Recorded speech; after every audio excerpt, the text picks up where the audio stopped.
Svetnikom na ti. Svetnikom na ti. Razmišljanje Gregorja Čušina. Ljubi moj sveti Robert, ne čudi me, da nisem nikjer našel nobenih podatkov o tvojem poreklu in družini. Tvojim življenjepiscem se to pač ni zdelo tako pomembno. Ne čudi me, ko berem, da si poznal vso svetno znanost svojega časa, čeprav si izobrazbe v Angliji 12. stoletja ni mogel privoščiti kar kdorkoli. Očitno je bila družina, ki je življenjepisci ne omenjajo, toliko premožna, da ti je omogočila šolanje. Celo v tujini, saj si študiral tudi v Parizu. Ne čudi me, da si postal duhovnik, Bog pokliče kogar hoče. Dan današnji so klici bolj redki, oziroma, če hočem biti natančen in predvsem pravičen, redki se odzovejo v klicu.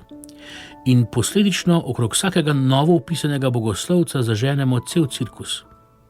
V tvojih časih pa je bil duhovniški stan pogosta izbira pri vsakem, ki je bil vsaj polpismen, kaj šele, če je bil izobražen kot ti. Ne čudi me, da si zaželel malo več resnosti in askeze, kot si je videl okrog sebe. Vsak resen odnos se poglablja, ne le širi. In vsak, ki je resen v odnosu, si želi iti še dlje in globlje, še posebej v odnosu do sebe in do Boga. Ti si bil očitno resen.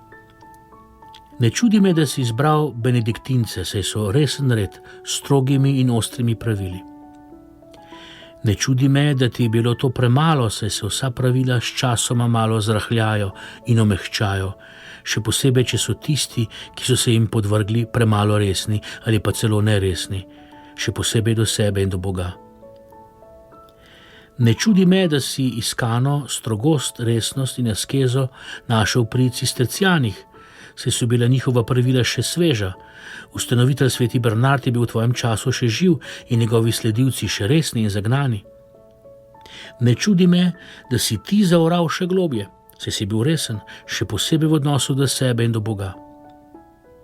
Ne čudi me, da je samostan, ki si ga ustanovil in vodil, kmalu postal pretesen za vse, ki so si ti želeli pridružiti. Ne čudi me, da si ustanavljal nove samostane in da so tudi ti kmalu pokali po šivih, saj si bil resen in v resnem odnosu z Bogom.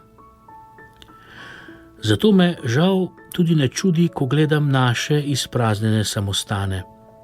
Ogromne stavbe, ki samevajo, se prodajajo in celo propadajo.